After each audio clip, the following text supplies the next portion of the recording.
起！我这听不见怎么了？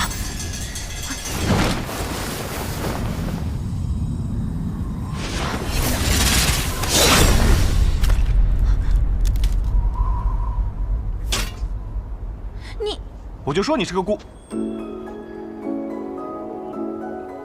娘妈。可是我还是说错了，你应该是仙女吧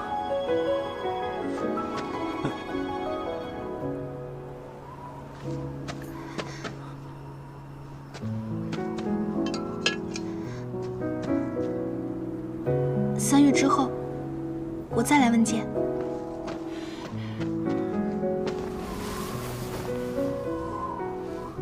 连声音都这么好听。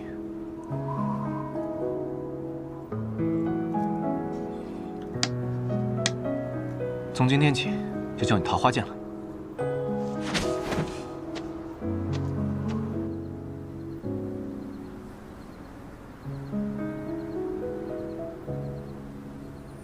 那一次之后，赵玉珍居然就真的坐在那棵桃花树下，等了3个月，只等到冬去春来，山桃花开，都不需要用离火镇心诀，就能很快吃到那又大又甜的桃子了。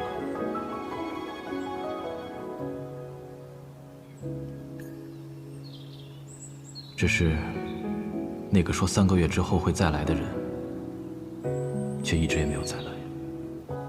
唉，师傅说，这漂亮的人都会骗人，果然是真的。还是等着吃桃子吧。傻小子，还等着吃桃子呢？你来迟了。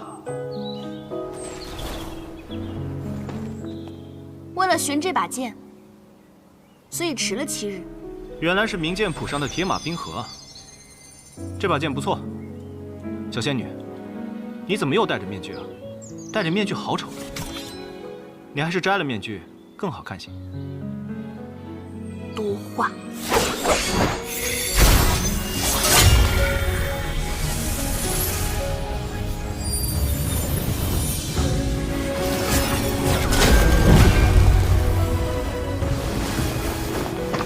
赵玉珍，你这是什么武功？我望城山秘学，大龙象力。你为何不出剑？大龙象力乃我望城山最高秘学，比无量剑法只高不差。我不管，你出剑。你把那面具摘了，我就出剑。你。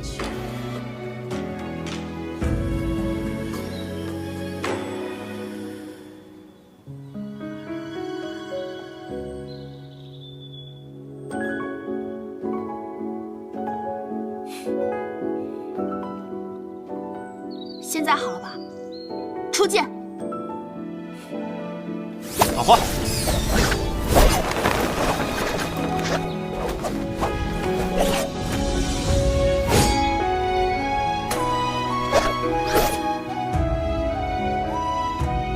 一成一败，谓之一劫。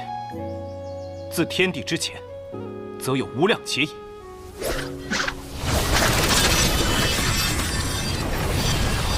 入深处，闻你轻声悠悠的低诉。赵玉珍，你这是什么剑法？无量剑，无量劫，入此劫之人，生生世世，万劫不复。好，不愧无量之名，我也有一剑。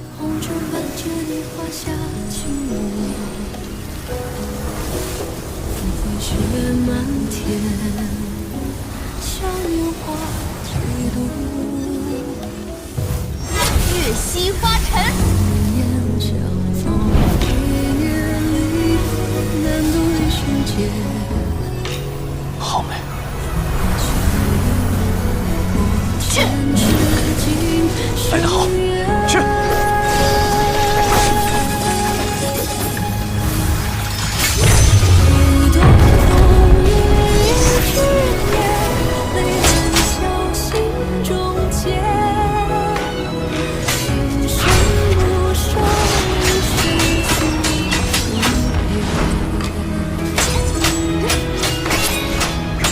生所念，半生缘，天不老情。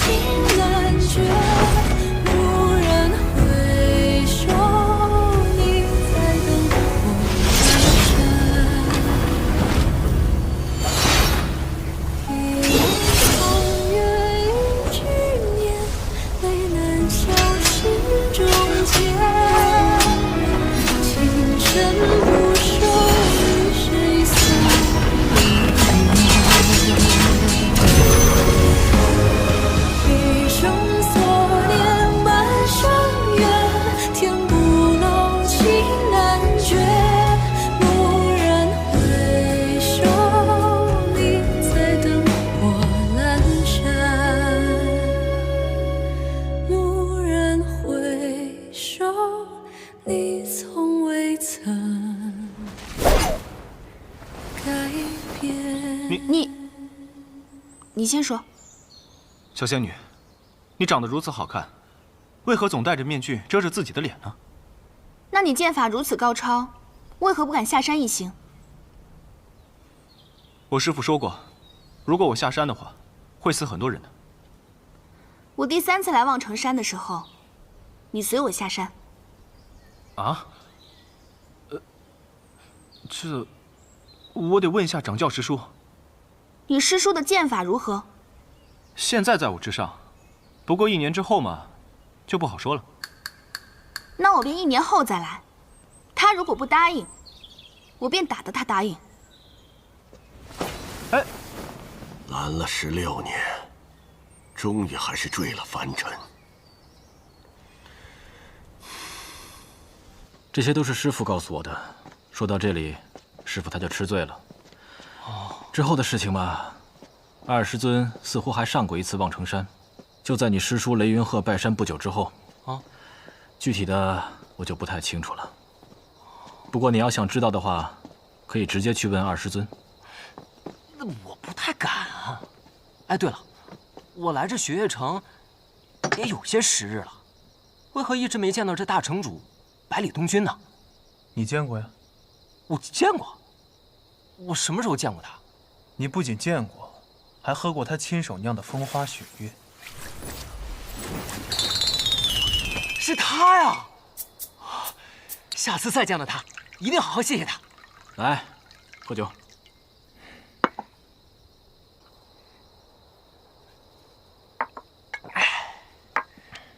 哦，对了，我还有一个问题，这赵玉珍为什么不能下山啊？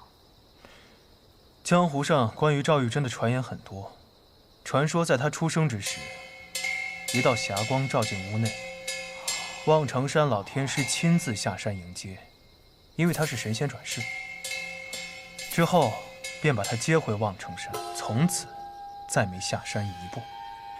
有人说这赵玉珍不能下山，是因为老天师吕素贞的一道真言，说是如果让他下山，便会引起世局动荡，甚至会影响天启城里那一位的位置。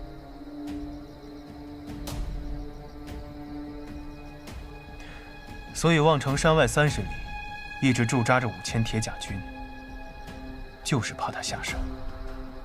不过还有人说，赵玉珍身上聚集着望城山当代的武运和天运，所谓真言不过是杜撰，只是怕他一去不回罢了。那以他的本事，若真想下山，是不是没人能拦得住他？10年莫说是下山，赵玉珍连自己的小院都极少迈出。我猜他是在等一个人，如果这人不来，他可能会一直等下去。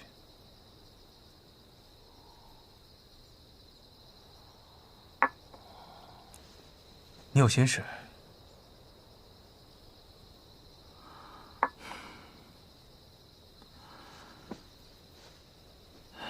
我出生在唐门，是唐门长老唐连月的弟子。原本以为会生在唐门，死在唐门，却忽然被送至这雪月城，拜天下闻名的酒仙百里东君为师。连月师傅告诉我，让我在这里等一个人。我已经等了6年了。你们唐门的人总是这样，从一出生开始，就被赋予了太多使命，所以活得一个比一个累。雪月城的事你要管，唐门的使命你又不能忘。这个世界上这么多人，每天活着，不过也都是为了自己活着，哪有那么多的事情要想？话说你留在雪月城，真的是为了银子？毕竟事关银子的事，都是大事。800两，还真是大事啊！错了，是800万两。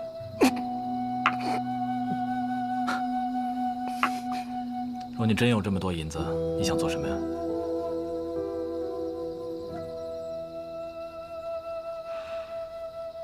招兵买马，踏碎了天启城。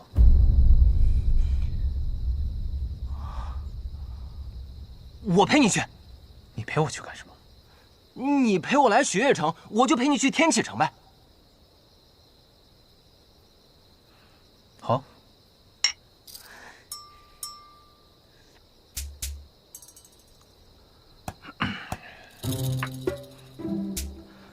你真不是我要等的那个人。你个大老爷们儿等我干什么呀？怎么跟你大师兄说话呢？信不信我揍哭你？你也就欺负我不会武功吧？敢不敢比个别的？好，比什么？你是酒仙的徒弟，咱们就比喝酒。好。哎，那我去搬酒。来。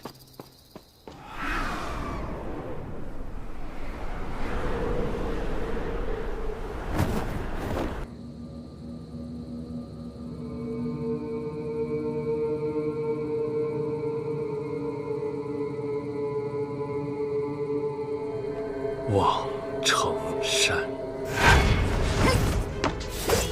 长老正在讨论是否要把你逐出雷家。随便他们，我要练剑，成为剑仙。我知道峰哥你性子倔，也不打算劝你，可你要告诉我，为何西剑？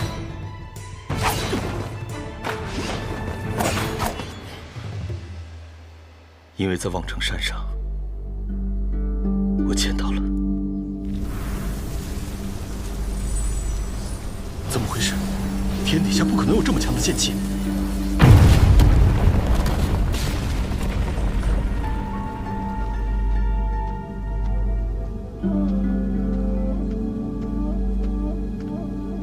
姑娘，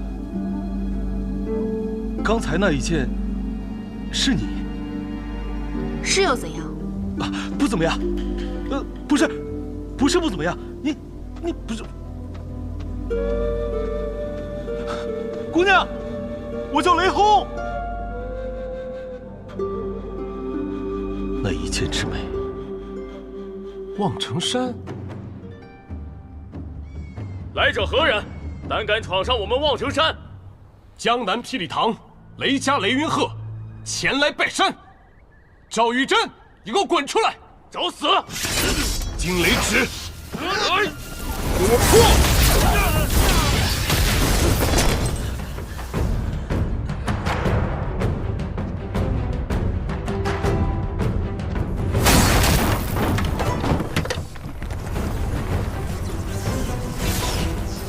我兄弟见了你的剑，说世上武学最美的乃是剑，我也想见识一下。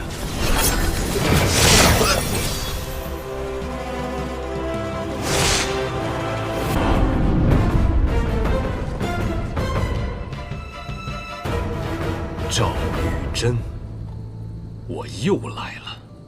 江南霹雳堂，雷家雷云鹤前来拜山。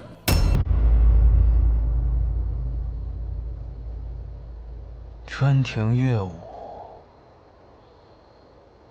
遥香老光武。不转回廊，半枚晚冕香。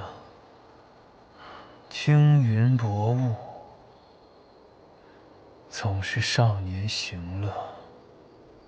不似秋光，只与离人照断肠。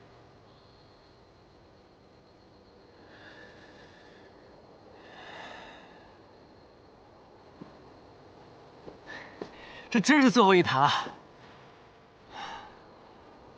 哎，看来是大师兄赢了。来，大师兄，大师兄，大师兄，真强啊！喝醉了都不躺下。哎呀，忘了问绿山姑娘的事儿了。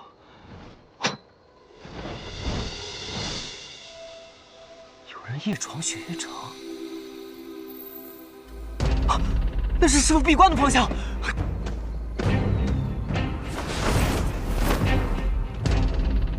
你是谁？我还想问你是谁呢。我可以说我的名字，但你敢听吗？师傅正在闭关，这几日不让人打扰。你若要拜访，再等2日吧。2日之后，你上山来，我不拦你。你是李寒一的弟子，他居然也开始收徒弟了。你叫什么名字？雷无节。好了，快把路让开，我急着去见李寒衣，不要耽误我的时间。我前面说了，我师父正在闭关，我虽然没用，但也不能这样就让你过去。荒谬！你能拦住我？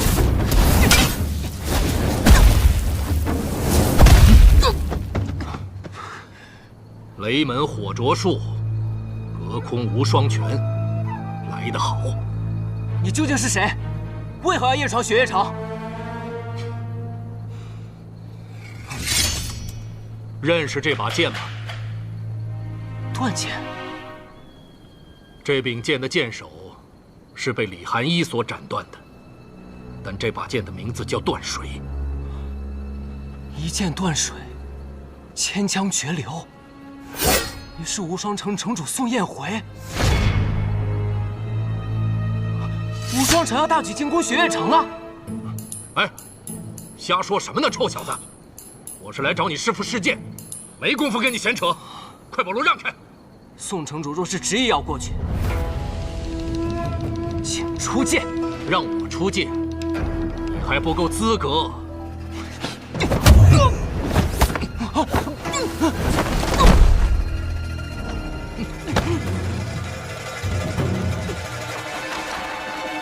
放手！我说了，只要我还没死，你就不能过去。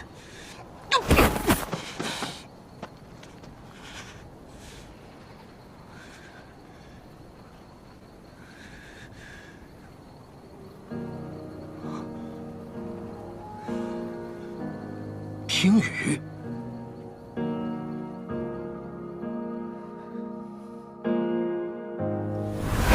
你需要找到拔剑的理由。拔剑的理由？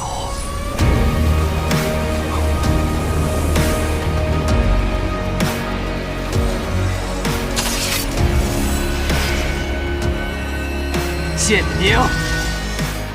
我也有一剑。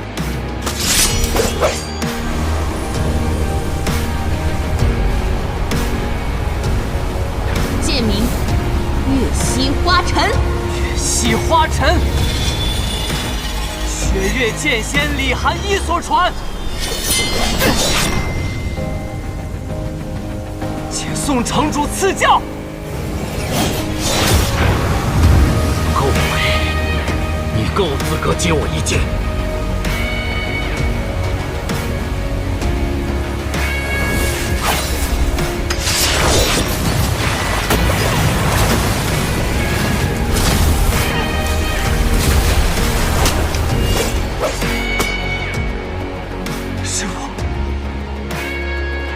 好一个剑仙所传，月溪花尘。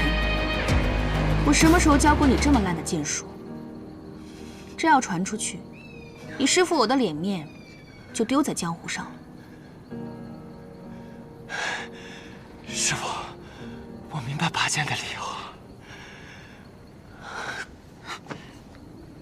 只不过拔出了一柄剑，就这么高兴？以后还怎么教你上乘的剑术？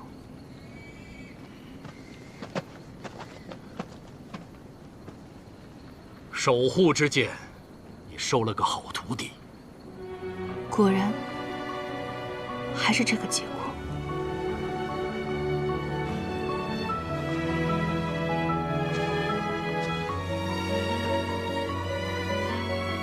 听说你也收了一个徒弟，开启了无双剑匣，正在修习13飞剑之术。我这个徒弟，天赋远在我之上，他5年之内必成剑仙。好，5年。我这徒弟3年之内必成剑仙。哎，你永远都这么骄傲。宋彦回，你找我试剑3次，败了3次。不过这一次，将是你我最后一次试剑。从今天起，你将不再奢望敢战胜于我。来吧。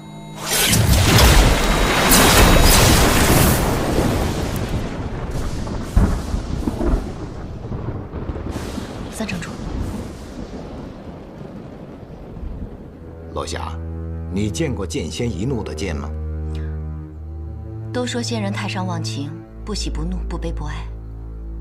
除了以霸剑闻名的怒剑仙，其他似乎每一个人都不轻易动怒。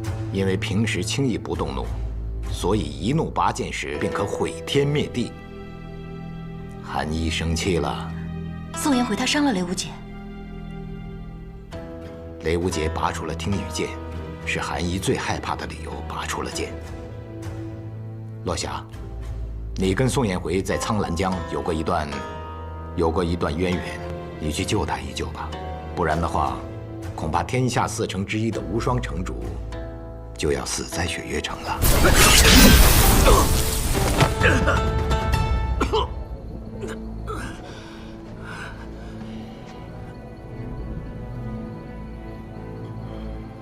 死在这一剑下，你可有遗憾？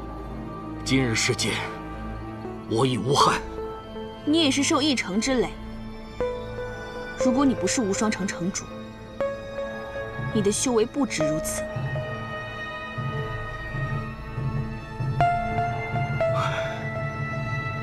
手下留情。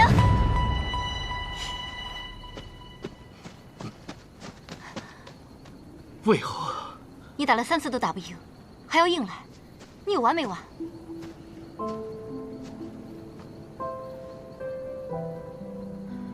你的剑是守护之剑，虽然是我最不想看到的结果，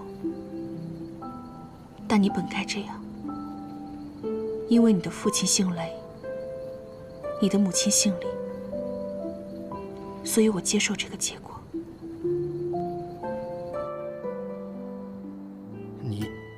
你怎么会在雪月城中啊？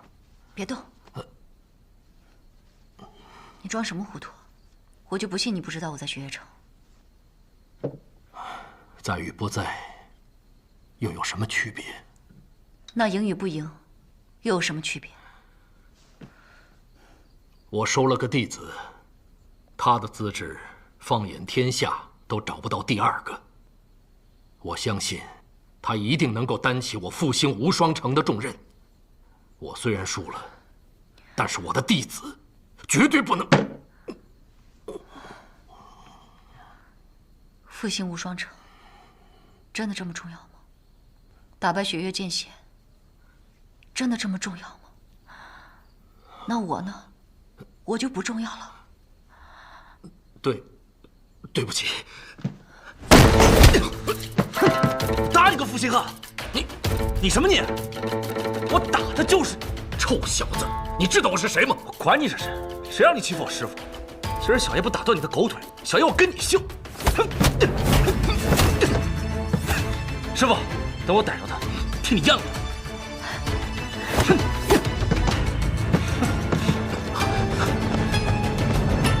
下次再敢来，继续打你！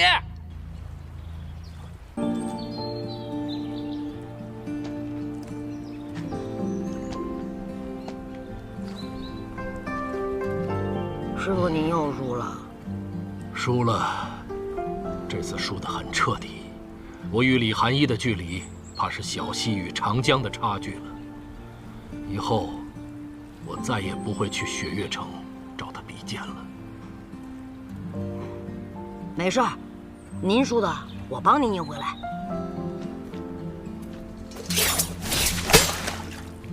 这一次，我见到一个人，他说他叫雷无节。江南霹雳堂雷家雷无节，好像没什么名气啊。以后你便会知道。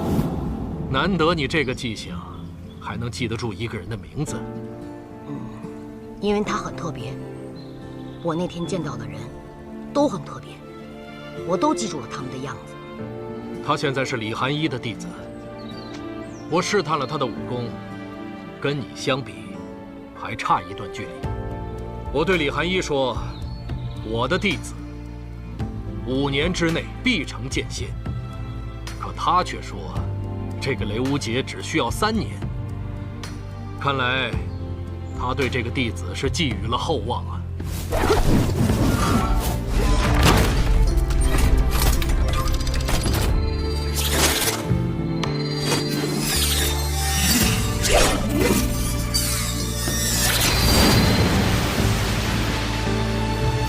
控制10柄飞剑了。好，既然雷无节3年成剑仙，那我就1年成剑仙。去。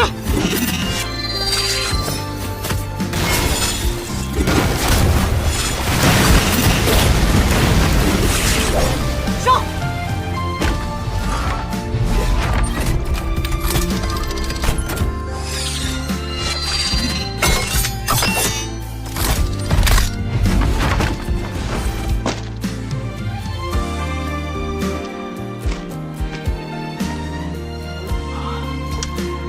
无双城能重回巅峰之境，就全靠你了。师傅，我根本不想做什么无双城城主，我只是喜欢练剑罢了。不过既然师傅想让我做，那我做便是了。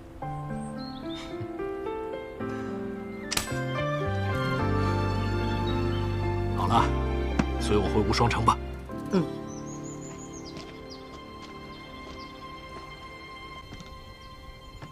那个人是宋彦辉，我打了无双城主。那个人是宋彦辉，我打了无双城主。我的天哪！完了，完了，怎么办？你师傅呢？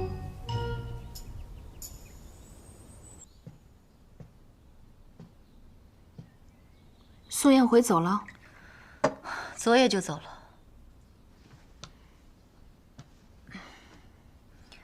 你怎么到哪儿都戴着这个破面具啊？难看死了。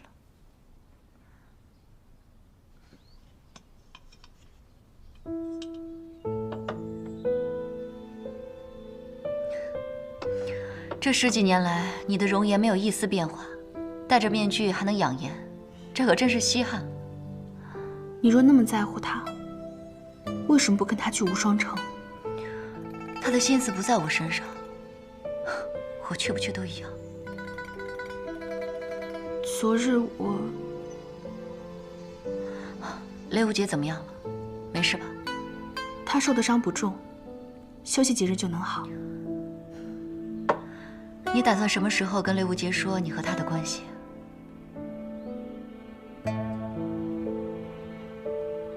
我不知道该怎么开口。当初送他去雷家的时候，只不过是一个3岁的幼童，能否记得有我这个姐姐，都还两说。更何况这些年，我一心都在练剑，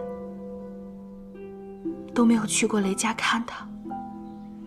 我这个姐姐，也真是够不称职的。不过现在这个样子，其实挺好的，真的。这算哪般好啊？那日我劝你去找赵玉珍的时候，你也是这般说。那是不同的。我所练的止水剑法，要求心若止水，而他……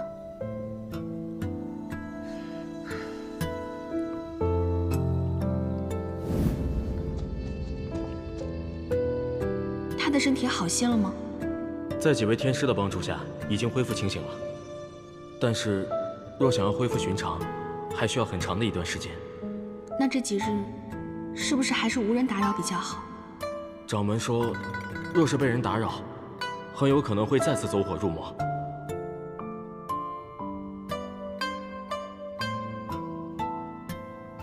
那好，那烦请吕掌教跟他说一声，我来过了。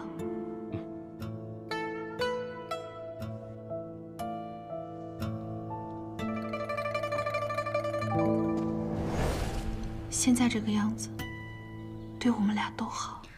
你这个样子跟那混蛋一样，要不是我打不过你，真想揍你一顿。真是的。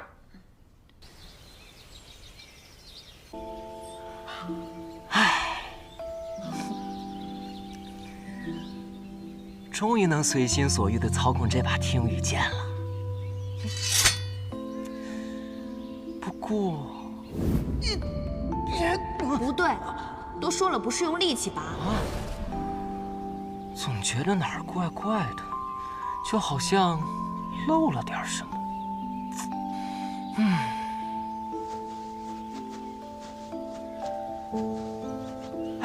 小四，大师兄，你怎么知道我们要过来？想来是进入20尊止水剑术的第一重了。不像某些人，跑路的功夫那是越来越快了。大师兄，你可敢与我一战？有何不敢？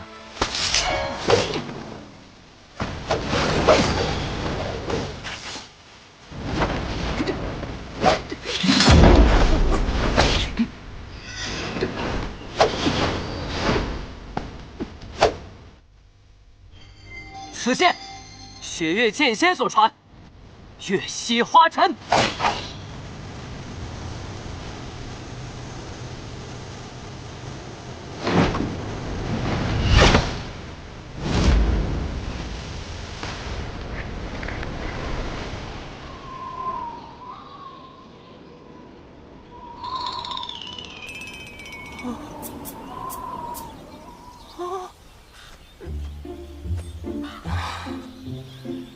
你说这叫月溪花尘，20尊可同意了？哎，大师兄，你可千万不能告诉师傅啊！这2日跟着师傅练剑，稍有差错，那真是当头一棒。不对，哎呀，小杰，跟你说了多少次了，刺剑的时候要平。你这是3才剑法吗？小杰，小杰，你别哭啊，小杰，姐姐给你买糖葫芦吃好不好？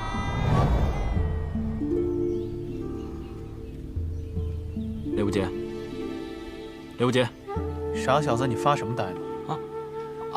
没什么，就是恍惚间觉得师傅打我那一下有些熟悉。还真是个傻小子，被打的时候疼，现在又回忆起来被打的滋味。哎，对了，20尊他去哪儿了？师傅每日都要去山间练剑，除了每天早上看我习剑之外，基本上都不见人影。但是到了饭点儿的时候，回来的倒是挺及时的。哟，你这是在抱怨？哎，我可不敢啊！我现在就只想，要是哪天不练剑了，就下山去当个厨子去。哎，算了，你们俩找我干嘛？我们找你有2件事。什么事儿？第一件事，你师叔雷云鹤数日前又上了一次望城山，同样是1指破开上山路，2指掀了乾坤殿，这3指夹住了赵玉珍的青霄剑。据说2人大战1夜，期间整个望城山上天雷震动，暴雨狂鸣，除了6大真人留在山上观战以外，其余的人只能下山避其锋芒。之后，你师叔乘鹤离去，赵玉珍也亲口承认，这一次雷云鹤没有输。那就好。那第2件事呢？第2件事，关于一个人。谁啊？叶若依。谁啊？不认识啊。不，你认识。你不仅认识，他还给你手帕，让你擦鼻血呢。你提他干什么呀？我又没问。行，那我们走了。哎，继续说，继续说，继续说，继续说。叶若依是和我同一年来到血月城的，她是当今镇国大将军叶孝英的女儿。大将军的女儿？那她来血月城做什么？养病。具体什么病谁也不清楚。30尊他医术了得，可这么多年过去了，却依然没有好转。据说钦天监里的天师们也帮他看过病，但都没有用。想来这个病也没那么简单。先别想这些了，我就问你，想不想认识他？认识啊。 3日后是血月城1年1度的百花会，到时全城的弟子都会参加。平时不出门的叶若依也会来，你要不要去？这百花会，师傅他会去吗？这件事千万别告诉你师傅。30尊说了，谁来都有可能，李寒衣千万不能来。为什么？大概是害怕你师傅一出剑，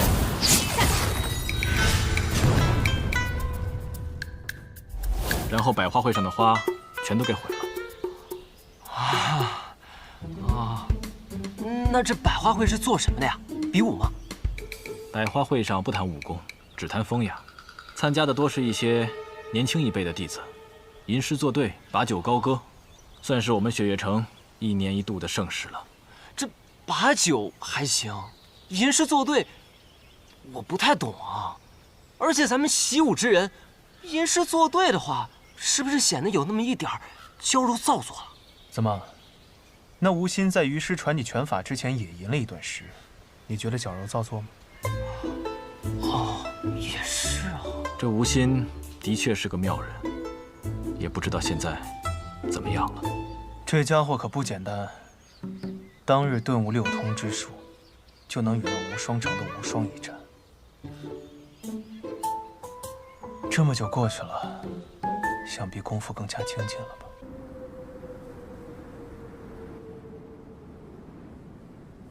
宗主，段晨义的余党及其家眷已尽数擒拿，请宗主发落。将他们逐出天外天即可。是。我随大宗主游历北离之时，曾听过一句诗，念的是“露从今夜白，月是故乡明”。月是故乡明，的确是好事。不知宗主心中的故乡是何处？是天外天，还是寒水寺？雨季，雨季叔叔，你可知我父亲入主天外天之前是哪里人吗？宗主是前朝大将军之子，出生于天启城。他出生天启，可他真正视为故乡的是姑苏。他在那里和我母亲度过了短暂却又幸福的几年，也是在那几年生下了我。所以要说故乡，姑苏才算是我的故乡。那地方后来我去看过，有一个湖，湖边有一棵垂柳，据说我母亲总喜欢在那里对着湖面梳头。只是有一天早上，人们在那里找到了她的梳子，却再也找不见她的人。后来，父亲便带我来到了这里。如果我没有记错的话，父亲其实是死在姑苏的。哪里是故乡不重要，哪里有你在意的人，才是真正的故乡。唉，好了，如今天外天内患已除，凭二位叔叔的能力，几年之内都不会有任何问题了。宗主，您是想我要闭关？那敢问宗主何时出关？待我入那神游玄境之时。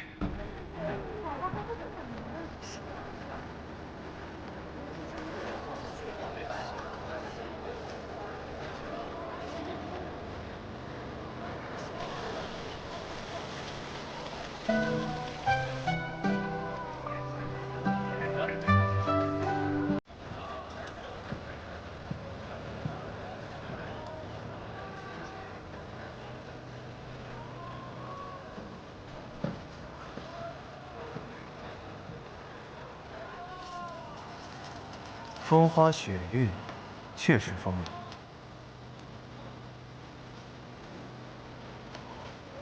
流。24桥明月夜，玉人何处教吹箫？此人身上的一扇一箫，从大爷买的，乃是江南段家的至宝，应该是段家的少主吧？没错，他便是段家少主段宣义。他弟弟段宣衡，前2年进入雪月城学武。这一次，他应该是跟随他弟弟来参加这百花会的。看来段家这次对这个少主真是寄予厚望，年纪轻轻就把这扇子和长箫传给他。此人武功也不错，继承了段家的风雅之气。江湖上有不少女子对他倾心。风雅，我看是风流。谢兄，谢兄，多年以后，再次见到他，感觉如何？他似乎变了很多。一个人从那么高的地方摔入深渊，如何能不变呢？可有些人，不管经历了多少事，经历了多少岁月，都不会变的。你说的是什么样的人？比如，当年我第一次见到他的时候，就觉得他就是这样的人。哦，对了，长风兄，怎么不见令爱呢？别提了，那个野丫头啊，只对舞刀弄枪感兴趣，不提她了。谢兄，你这次来百花会还满意吗？的确是难得的盛景啊，只可惜有美景没有美人，却是遗憾了。秀士3000，诗文满墙，这没有美人，这佳酿也变得无味了。今天来了这么多的世家子弟，难道就没有一个入得了谢兄法眼的吗？能称得上美人的人，这世间可不多见呀。就像这雪月城虽大，我也只见过2个美人。第一个喜赌，第二个脾气特别大，而且他们都不来百花会。谢兄，你这句话当着他们的面去说吧。那可不敢啊。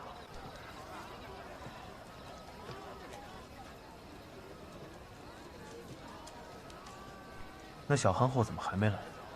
没想到你还挺关心他的终身大事啊。我也挺关心大师兄的终身大事，也不知道那天女蕊最近给你写信了没？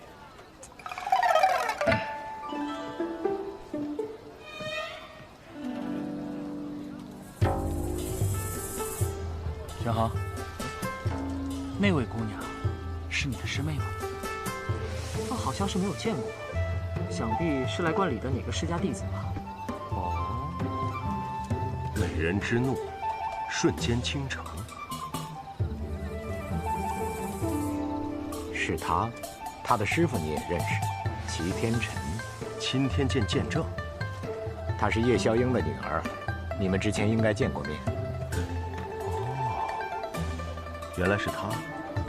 待为兄先去略射一阵。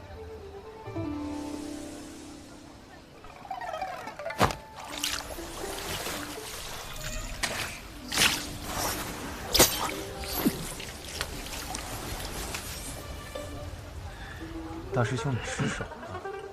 别说话。这江南段家的饮水诀，看上去功力不浅呀。别看他们，假装不是我们做的。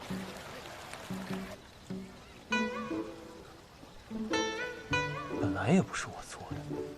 你们家的大弟子，我看是低估别人了。我们家的这位大弟子啊，以前总是一副苦大仇深的样子。前阵子出去了几个月，回来之后呢，倒是有了几分人味儿。这才没过几天，怎么就学会了跟别人家争风吃醋了？这俩人谁啊？一个是大师兄唐莲，另一个是3师尊新收的弟子萧瑟。唐莲，倒是听到这个名字很久了。兄长，切莫冲动。是强者，才有一战的意义。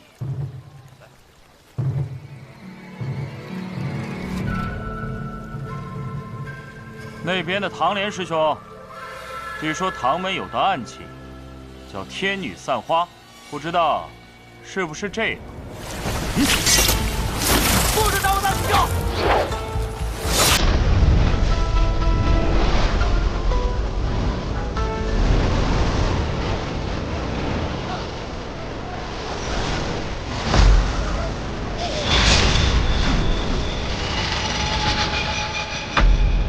真是，有什么样的师傅就有什么样的徒弟。他这一来，就要把我这百花会给弄秃了。刘姐，住手！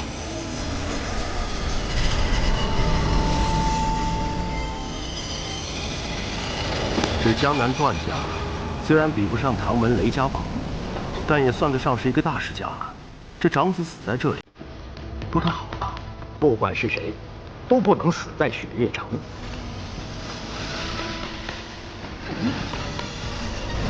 控制不住这股剑气了。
这才是真的风雅。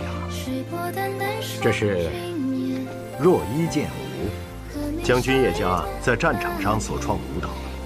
这个剑舞分为上下两谱，上谱曰云门，若行云流水，闲庭漫步；下谱曰杀阵，杀气横行，千里可闻。这一舞，想必便是云门，只是有舞无乐。似乎有些可惜了。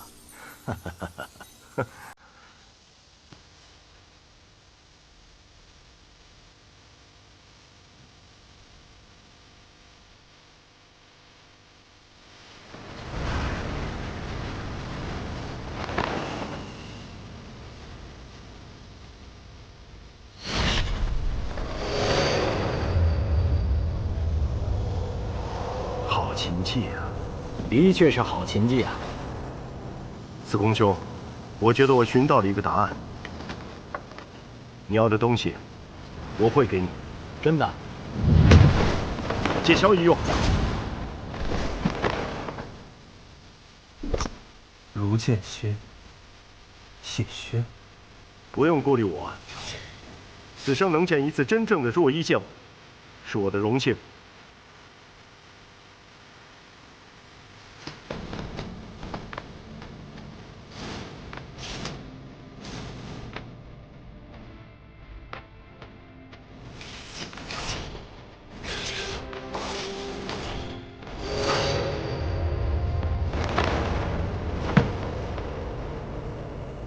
我欲乘风向北行，雪落轩辕大无喜。我欲借船向东游，绰约仙子迎风翼。我欲踏云千万里，庙堂龙吟奈我何？昆仑之巅沐日光，沧海绝境现青山。苍风万里雁归来，不见天涯人不归。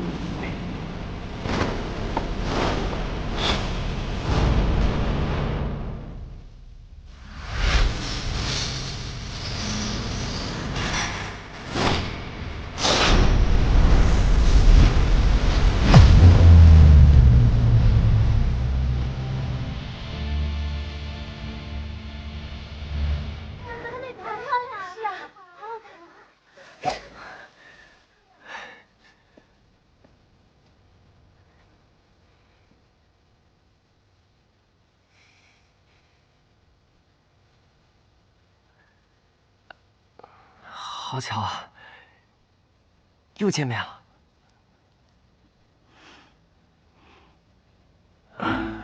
虽然我不懂其中之事，不过这样的开场白，是不是略显得有点烂？烂到令人发指。是啊，又见面了。有美人兮，见之不忘；一日不见兮，思之如狂。哟，有故人要来了。谢兄，还不快跑！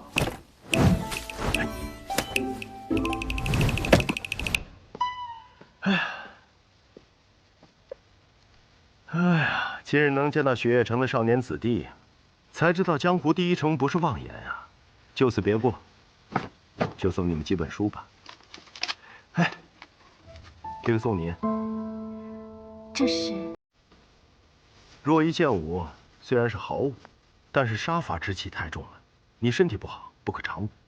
此舞如惊鸿，所舞之时，就像鸿雁在高空翱翔一样，重柔美，少杀伐。多谢先生。喏，这个送您。前辈，这是什么呀？晚来雪。这个是江南才女谢飞轩所著，情之动人，据说连宫里的娘娘都看哭了。啊！你学学里面的主人公，下次见面的时候，可别再说这么尴尬的话语了啊！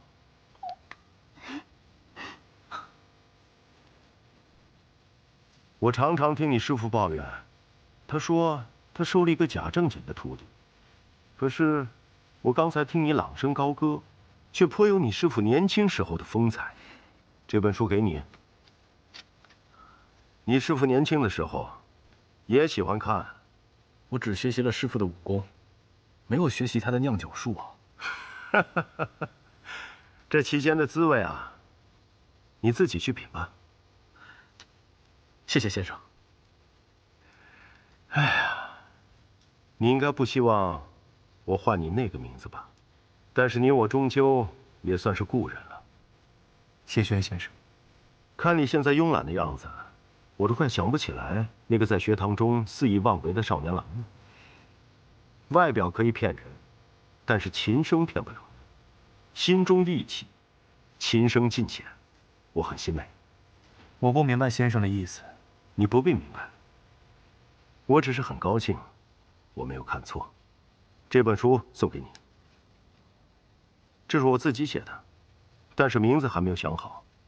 你如果看过之后想到更好的名字，你就自己写上吧。长风兄，有的人这辈子都不会改变的。多谢谢兄了。好了，我要走了。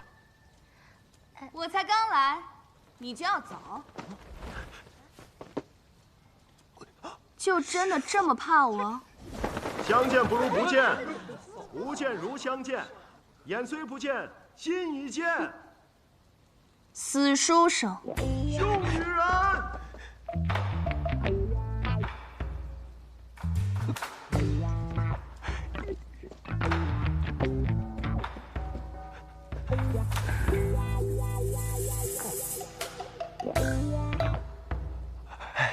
师傅，晚上好啊。刚刚我在苍山上，忽然望见此处有一道剑气，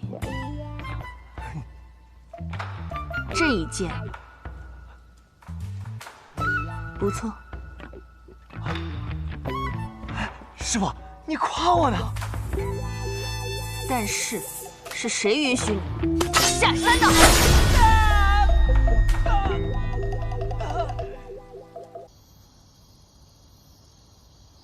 师傅，你怎么从来不去参加百花大会啊？再美的花，看了10几年也就看厌了，有什么好看的？哦，对了，刚才那个人是不是就是读书个剑仙的谢轩啊？还真如传闻中一样，儒雅又霸气。哼，死书生。他还送了我本书，叫《晚来雪》。但他送给别人的书都挺特别的，我的那本好像听竹书轩就能买得到。你喜欢那个叫叶若依的女子？啊？为什么？因为她长得好看。就这一个原因？好像也没有别的原因了。哼，你也倒是坦诚。师傅，我说她长得好看，不是因为我喜欢全天下所有漂亮的女子，只是我见他的那一面，就觉得自己有些不对劲了。但仔细想想，我不了解他的过去，也不知道他的性格，连他喜欢什么、讨厌什么也不知道。想来想去，或许也只有那一眼的心动吧。又或者是他长得好看，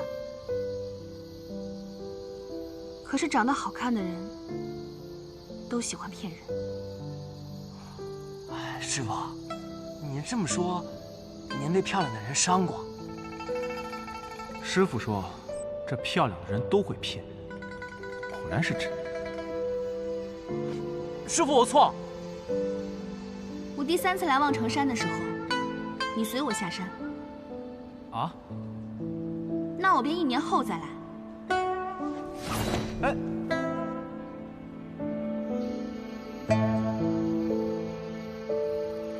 2个月之后，我与你试剑。3年后，你便成为剑仙。这是我们之间的约定。什么时候有这样的约定了？哎，师傅，你等等我呀！谢轩先生是你找来的？是的，我把你的事情告诉了他。他说他最近正在修习一门武功，能够对你有益，我便把他邀请到雪月城，把这门武功传授给你。谢谢。你不用谢我。谢轩和你我的交情都很好，但是想要让他传授武功，仅凭这些交情是远远不够的。他的武功，只教他让他觉得能够配得上他的人。你刚刚抚琴的时候，他才做出了这个决定。看来此书真的有奇效，3言2语，你便看出了一些门道。真切流转，万法通行。谢轩先生给此功法命名为流转。看来谢轩没有骗我，他说你照此功法修习3年，你的功力就可以慢慢恢复到从前的大半，再加上我的药理之术，就算胜过当年，也是指日可待。但是，你要切记一点。什么？虽然他在书上没有提到，可是以你的聪明才智，你很快就会发现，流转之术不但可以帮助你慢慢的恢复功力，还可以帮助你短暂恢复到最强的力量。但是如果你这样做了，便会前功尽弃，甚至还会有性命危险。短暂的恢复到鼎盛时期吗？3年的时间，其实并不长。确实，我在那客栈都待了不只有3年了。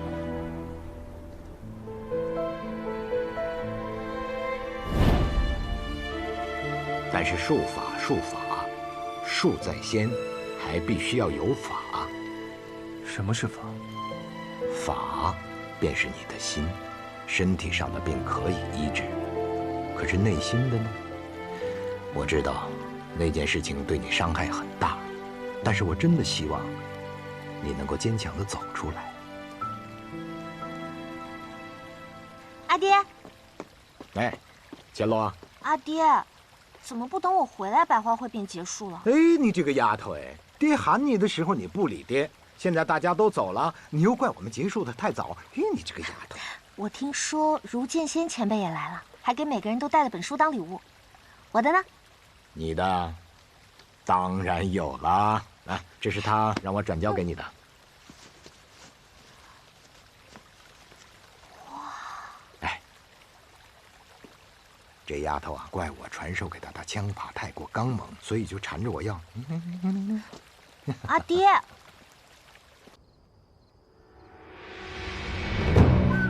燕回，这些年你做得很好。大长老，还请有话直说。这些年，无双城从没落到重新崛起，全靠燕回你的操持。你是中兴之才，但是无双城现在需要的却是一个开疆辟土之人。哦，一个野心勃勃的人。对，今日起，城里的大小事情，你就不用再操劳了。交给松涛负责吧。师兄，好久不见。这无双城城主的位置，我本来就没有多大的兴趣。但是，松涛，他没有这个资格。你说什么？松涛当年的武功便不如我，所以他才出走无双城。如今你们把他找回来，不过是因为他更容易控制，更愿意听你们的命令行事罢了。颜回，你逾矩了。我这个城主可以不做，但我要推荐一个人，我该有这个权利吧？当然。就这小子吗？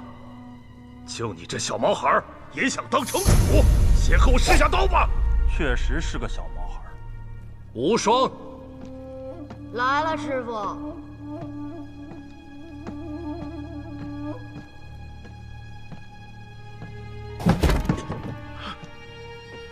无双剑侠，就是你这个小屁孩。大叔，你哪位啊？叶松涛。哦，好像也没什么名气呀。你就是没什么名气，这回你没记错。无双，下面你就和你的师叔比试一场吧。倘若你赢了，你便就是无双城的城主了。好了，知道了。那就比吧。你站在那里，我们怎么比？哼，没见过世面。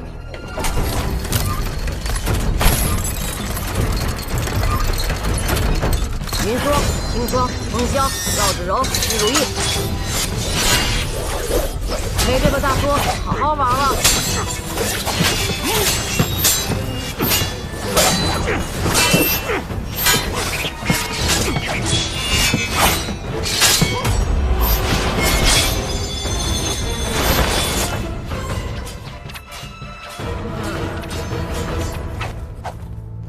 杀伤。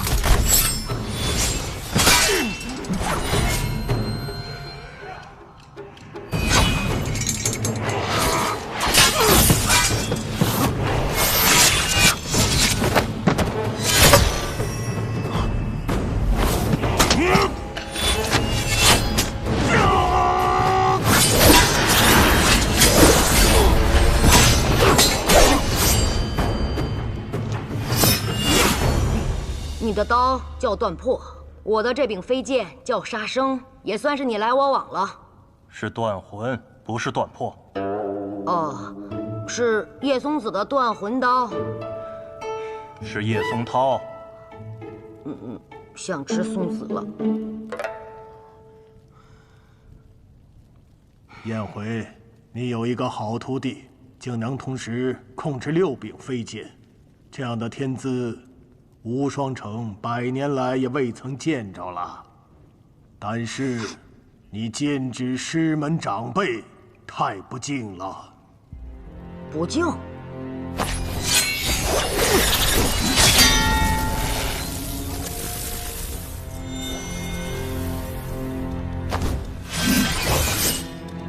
年轻人，资质颇高，值得赞许。但是你太不把长辈放在眼里了。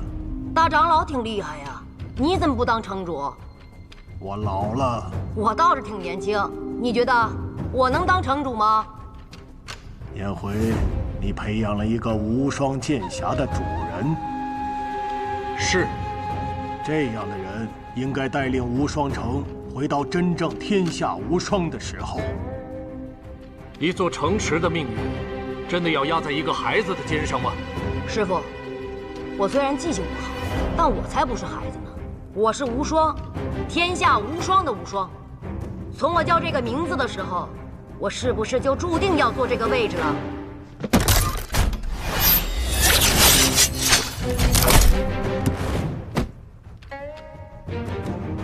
师傅，让个座。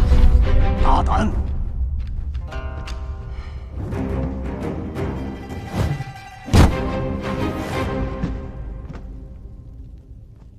就算你是无双剑匣的主人，没有我们吴老的认同，这个位置你也坐不上。我还就坐上来了，怎样？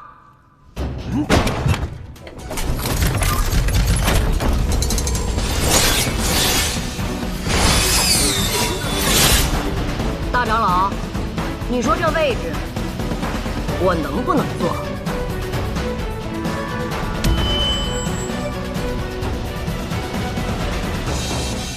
参见城主。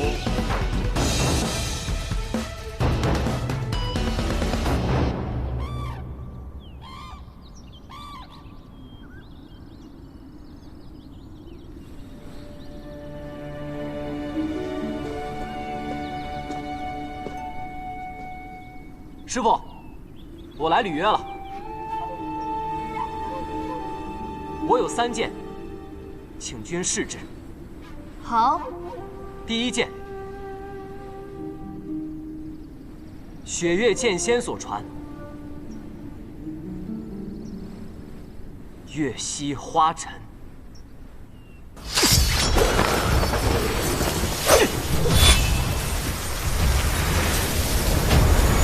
最后，明侯拼死杀了天泉老人，自己也受了重伤，被赶到的月姬救了。3师尊，怎么了？那傻小子下山了。下山？赶紧去吧，或许还能赶得上看他最后一剑。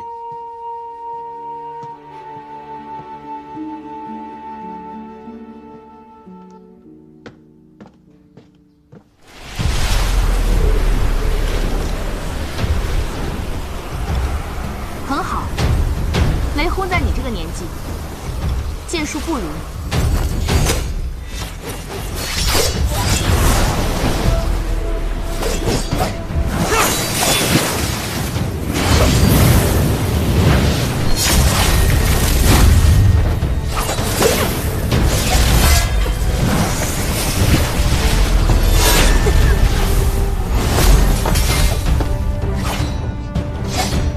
师傅，这一剑，徒儿算是接下了吧？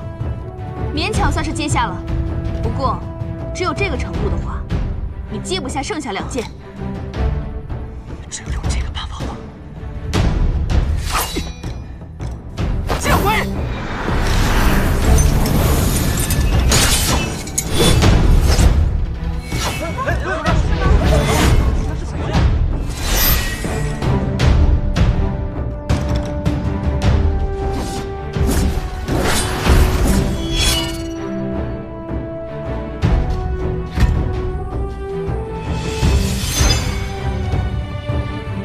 人剑相通，能到这个地步，你们的这个师弟啊，入自在地境了。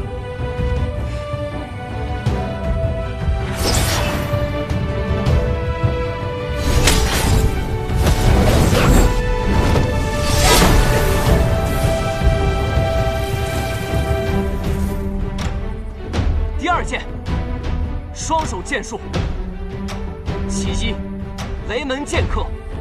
雷轰所传，其2，雪月剑仙李寒一所传，名指云烟。这第2剑，请师傅试之。好，为师也赐你1剑，这一剑也有一个名字，叫平地一声雷。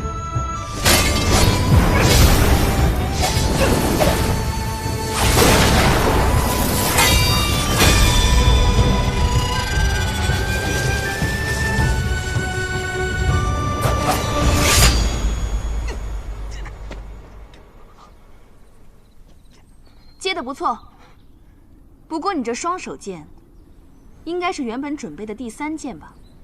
要是没有更强的剑，那么今日的事件就……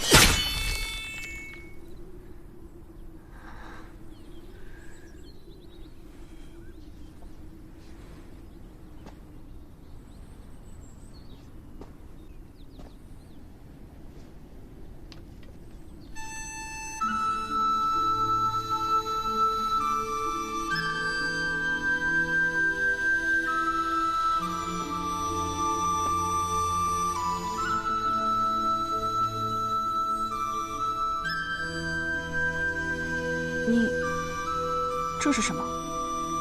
这就是我的第3剑，我姐姐所传。走，刺剑，你的右腿要弯一点，眼睛看前方。好。3才剑法，平刺，刺，扫，收回来。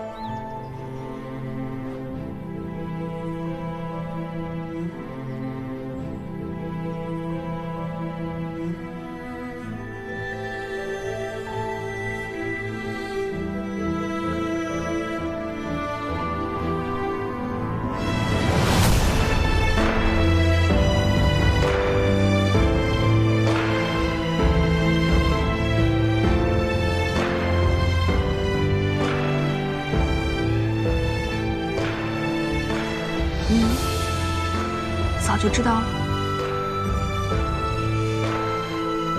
谢谢。还是那么爱哭。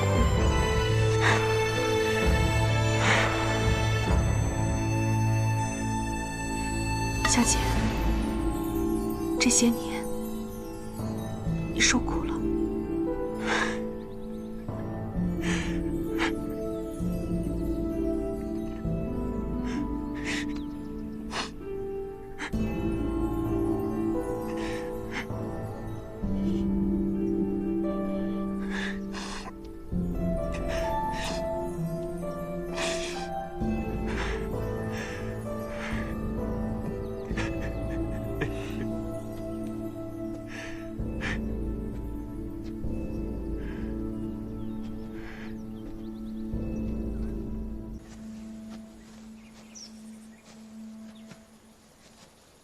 3师尊，这是怎么回事？刚才2师尊他……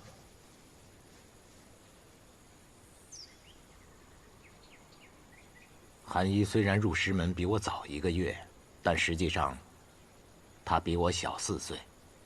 他母亲是剑种传人李新月，他父亲是雷门雷梦莎。他未入雷门，随母姓。 殿下，请不要为难我们。圣上有旨，论你执意要从这里出去，那便以欺君之罪论处。我们可以先斩后奏。你们几个拦不住我。我等知道殿下武艺高强，但我们一时无惧。若您要出去，那便从我们的尸体上踏过去。那你们便来试试。殿下且慢。殿下，你身份特殊，那法场你不能去。新月姑姑。 怎么连你也拦着我？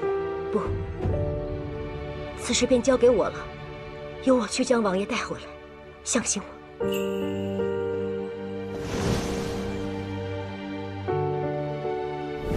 雷门4杰，雷梦莎。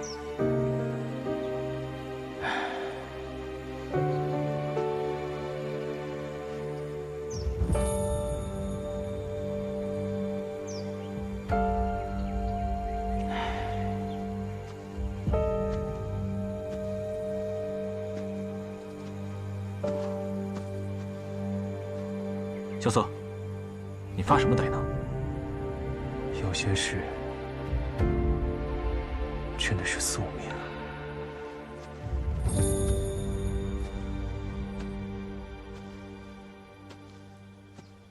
姐，这个是……这个是母亲的青龙令牌。20年前，父亲母亲保着当今圣上，杀入了平清殿。 后来，父亲受封成了8柱之一，远征南绝，死在了战场之上；而母亲，则和其他3位不愿做官的江湖人士，受封了这天启4守护的虚职。母亲列东方卫，代号青龙。青龙，听起来很强的样子。我曾经很讨厌这块令牌，因为我觉得就是这块令牌。 害死了母亲，可她终归是母亲的意。母亲的事，师父也不肯跟我细说，我都是从别人那儿听来的。但是我也不知道，母亲为什么要在我那么小的时候，把我独自一人丢在雷家堡里。那是因为母亲看惯了这天启城中的阴谋诡谲，她不希望你成长在这样的环境里。她希望你不如回到江湖之中，自由自在的成长，远离纷争。是这样的吗？又或者是，母亲可以提前就预料到那一天的到来。究竟发生了何事？母亲在位列天启4守护之后，一直尽心尽力保护皇城，直到那一年，震惊天下的琅琊王谋逆案爆发。琅琊王本是国之栋梁，多次帮助北离击退男爵的入侵，乃是世人敬仰的大英雄。可他突然就入狱了，罪名则是谋反。那他到底谋反了吗？没有人相信这是真的。可琅琊王自入狱之日开始，就保持缄默，他没有再说过一句话，没有认罪，也没有为自己辩驳。审讯他的天启7御史中，有3人认为他是无罪的，可第2日都被发现死于家中。这是明德陛下让他死，所以不需要理由，甚至不需要证据，只是他被问斩法场那一日。怎么了？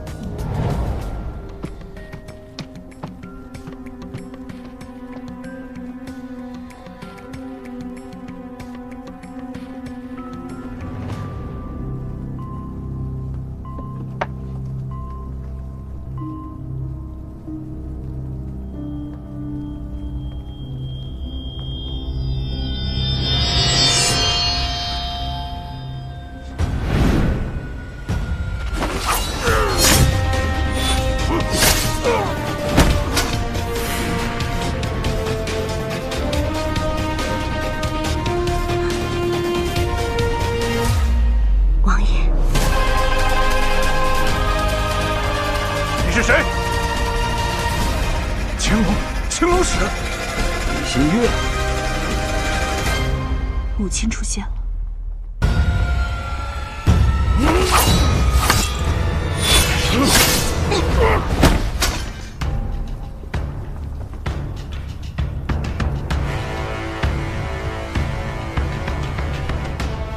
王爷，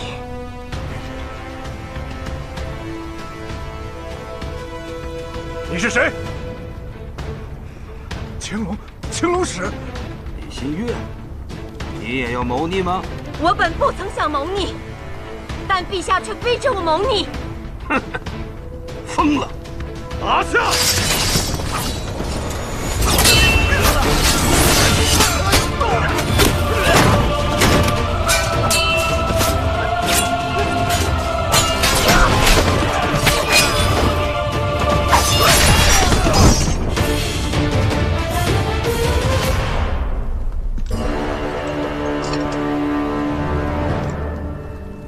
王爷，城内3万琅琊军由叶小鹰召集，只要您一声令下，他们都会毫不犹豫地拔得。王爷，北离境内80万琅琊军也在等您的一声令下。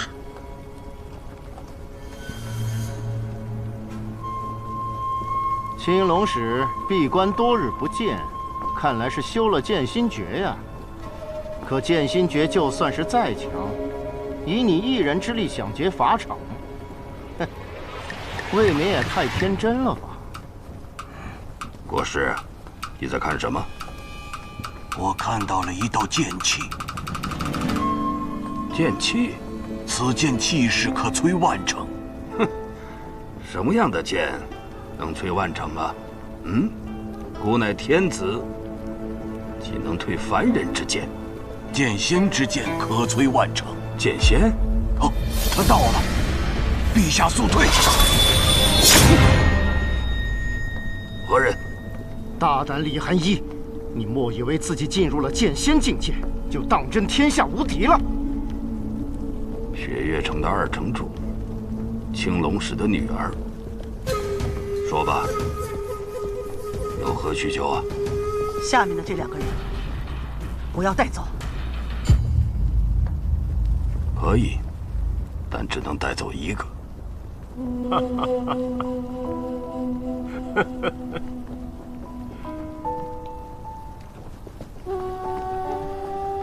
新月，不要做无谓的牺牲，好好活着。后面的事情就交给你们了。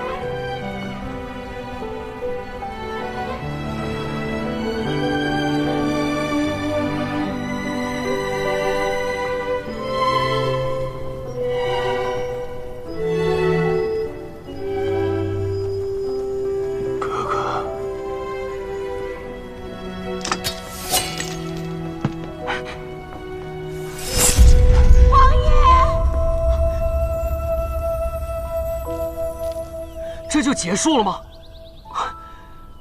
虽然不甘心，可琅琊王的生命的确就这么终结了。母亲在那一战中也元气大伤，在我将其带离之后没多久，也就因病去世了。那么萧氏皇族当中，难道就没有人愿意为琅琊王仗义直言吗？自然是有的。那人就是六皇子萧楚河，他是琅琊王亲自培养的，年纪轻轻就入了逍遥天境。很多人认为他是未来接任皇位的最佳人选。琅琊王入狱之后，他独身一人在殿上辩护，连说了13条琅琊王谋逆案的可疑之处，声音激昂，情致动人，甚至还有老臣在朝堂之上落下泪来。琅琊王死后，这位皇子仍四处奔波，力求翻案，可最终引来了盛怒，被贬数人，流放青州。或许是早已经有了预感，琅琊王在死前的1个月，就让天启4守护答应他一件事。什么事？琅琊王请求，在之后传袭天启4守护令牌之日，可继续承担着守护之责，守护那个承载着这个王朝未来希望的那个人。就是六皇子萧楚河。是。我曾经愤恨母亲之死，我也未将此事放在心上。可我看到了你拔出天女剑，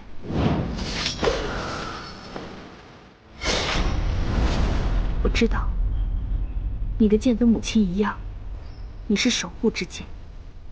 当然，你也可以选择今日要不要接过这个令牌。既然是母亲遗命，那我定当奉命而行。况且六皇子是如此大义之人，我雷无节敬佩他。好，那从今日起，你就是这一任的天启4守护，东方卫青龙。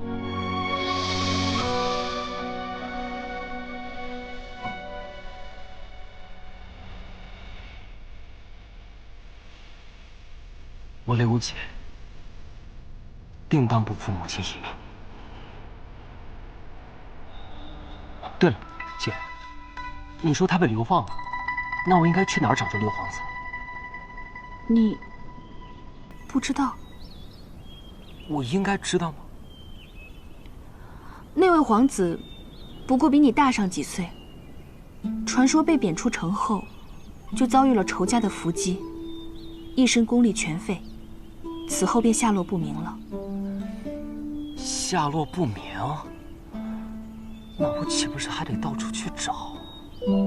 罢了，现在也不必知道这些。或许像现在这般走下去，才是最好的结果。阿姐，你在说什么呀？没什么，你不必去寻他。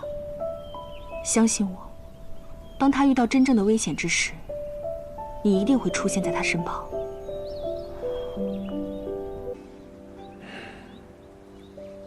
那个傻小子，希望李寒衣别把青龙令牌传给他吧。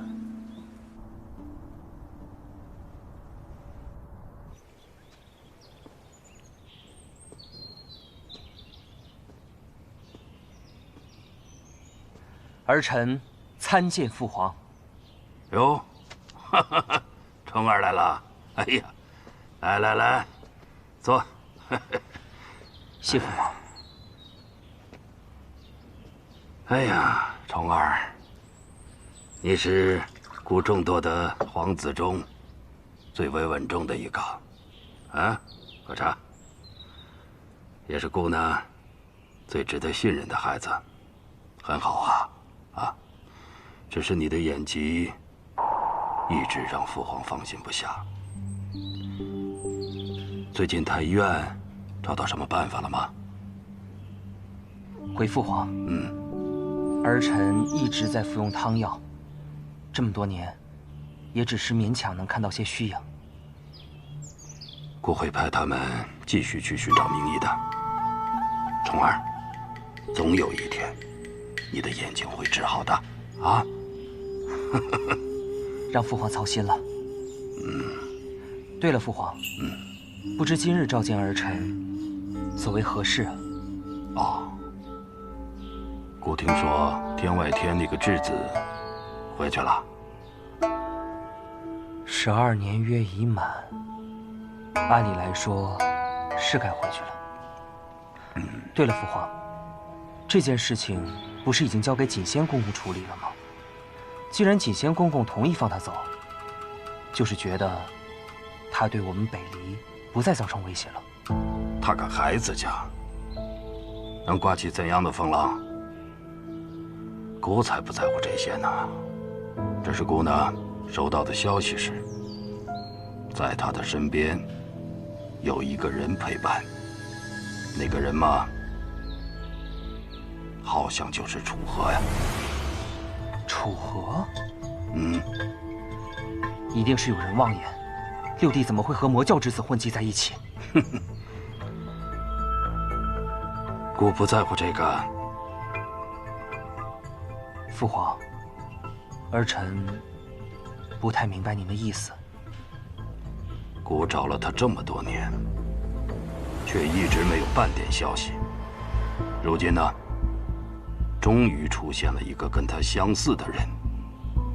他跟谁混迹在一起，又有什么关系呢？听锦仙说，那魔教质子风姿卓绝，跟老六也颇有几分相似。他们两个能成为朋友，并不令人奇怪。父皇的意思是想让儿臣去探一探这消息的虚实。是啊，虫儿，你可愿意替父皇去做这件事儿？虫儿愿意一试。如果消息属实，虫儿一定竭尽全力把老刘带回来。好，虫儿，带上姑的口谕，告诉他，只要他愿意回来，姑可以免去他的一切罪过，还他的皇子身份，甚至他可以重袭王爷之位。只要他能回来，那他就是永安王萧楚河。儿臣遵旨。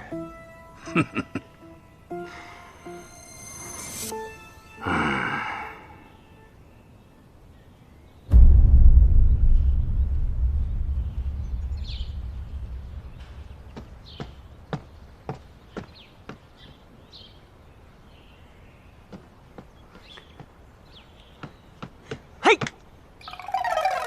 你怎么一点反应都没有啊？这才过了1日，你怎么又逃下来了？自从我接了我姐3剑之后，便不用在苍山上继续练剑了。我姐说，只要我每日花几个时辰专心练剑，剩下的时间可以在雪月城自有安排。嘿嘿。摘下了师傅的面具后，相认了姐弟的身份，倒是变得宠溺起来了。看来这天底下的姐姐都是一个样子，雪月剑仙，也不能免俗。哎，你怎么对雪月剑仙是瓦解这件事情一点都不感到惊讶呢？这有什么好惊讶的？你是雷门的人，李寒衣是雷梦莎的女儿，你们本就是血亲，只是关系亲疏的问题罢了。传闻新剑传人李新月是江湖4大美人之一，且极为聪慧。怎么就有你这样的傻儿子呢？哎，那不是还有我爹吗？哎，我爹雷梦沙怎么样啊？战场之上身披银甲，脚踏神驹，是个鬼神般的人物。那战场之下呢？话痨起来闯祸，琅琊王对其十分头疼。哦，我就是我爹，不对，我随我爹，我姐随我娘亲。所以你来找我到底有什么事？哦，对了，你对雪月剑仙是我姐这件事情不感到惊讶，我还有一件事情一定让你惊讶到下巴都掉到地上去。是吗？萧老板，我天下白小，能让我惊讶的事可没几件。千落师姐要嫁人了，哎，你看，是不是很惊讶？从哪儿听来的小道消息？那自然是听我姐说的呀。所以千落最近忙着找夫婿，哪儿来的夫婿啊？他最近抓紧练武呢。刘姐，我有点不太习惯我们现在的对话方式啊，总感觉你我的身份好像反了。以前那个平时一问三不知的人，不应该是你吗？哎，那是平时我都让着你的。哎呀，罢了罢了，我就一口气说完。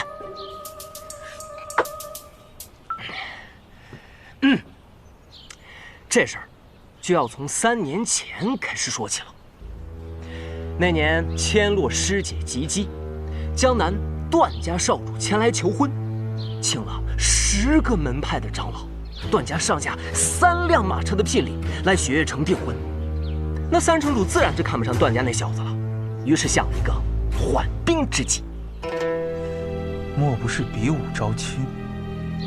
哎，你不是不知道吗？有点脑子的人都能猜得出来。啊，你说的没错，的确是比武招亲，而且算到现在，就是3日之后。既然是他们比武招亲，司空千落亮我做什么？唉，那是因为千落师姐又加了一条规矩，说那人必须还得打得过她才行。那段家自然是不同意了，说什么女子嫁夫须得温婉庄闲，不应该执迷于舞刀弄剑之事。于是呢，这条规矩就做了一些变更。若是雪月城的弟子拔得头筹，就还得过师姐这一关。明白了，这司空千落压根就不想嫁，他是让雪月城弟子先赢下来，他在上面把人给打下来。没错，就是这样。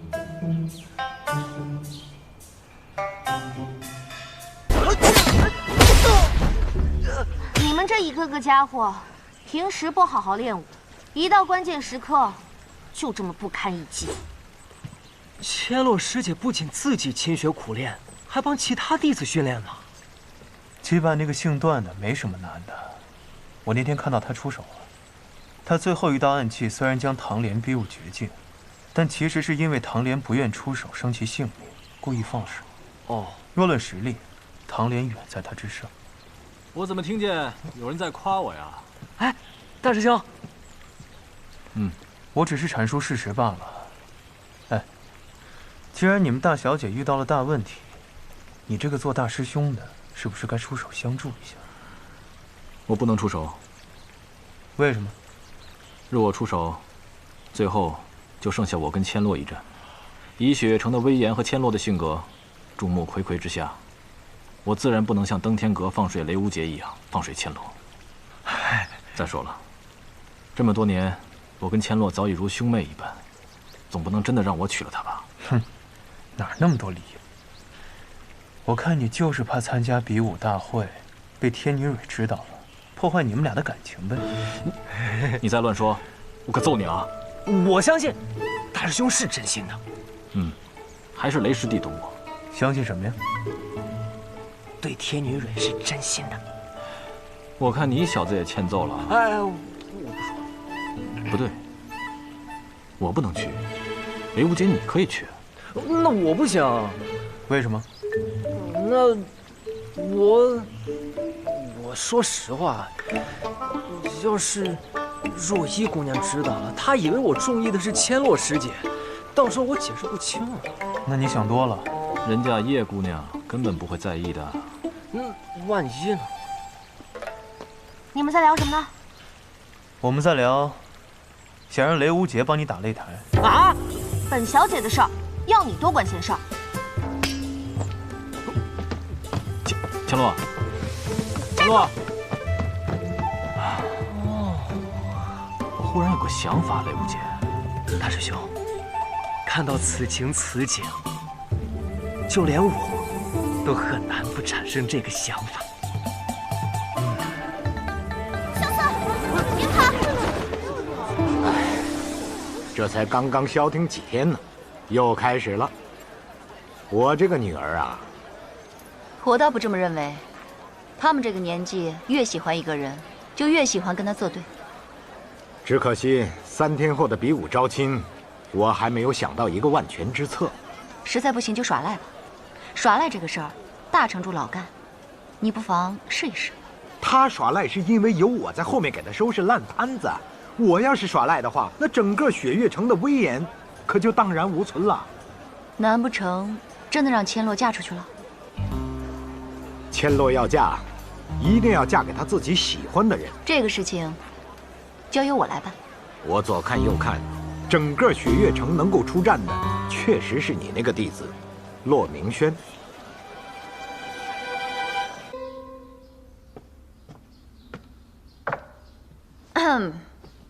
哎，师傅，你怎么突然来登天阁了？我来看看我的好徒儿有没有好好习武啊。放心吧，师傅。最近呢，我一直在研究这个仙人六伯，越看越有几分门道了。相信我，总有一天我一定能悟出其中剑法的奥妙。你别看那些人一个个现在威风凛凛的，等我成了剑仙，定给师傅你争光。现在就有替我争光的机会，去不去？师傅，你该不会让我替千洛师姐打擂台吧？我可不喜欢她，她那杆枪那么厉害，我想想都害怕。怕什么呀？女孩嘛，就是嫁了人以后才会变得温柔。以前千洛的娘亲是很厉害的，千里奔袭，追到司空长风以后，一脚就把他从马上踹下去了。可是后来呢，还不是雪月城最温柔、最美丽的女人？那我还是觉得师傅你更美一些。就你湖州，你入城拜师的时候，千洛娘亲已经走了，你根本就没有见到她。说吧，为什么不愿意打这擂台？我已经有心仪的姑娘了。心仪的姑娘，我怎么不知道？好啊，你个骆明轩，有心仪的姑娘第一时间不告诉你师傅我？师傅，没有师傅，我心仪的姑娘她又不心仪我。师傅，你别这么激动。快说，哪家姑娘？我帮你参谋参谋。哎呀，八字还没一撇呢，师傅，你别老问我。哎，我还在练功呢。哎，你别打搅我。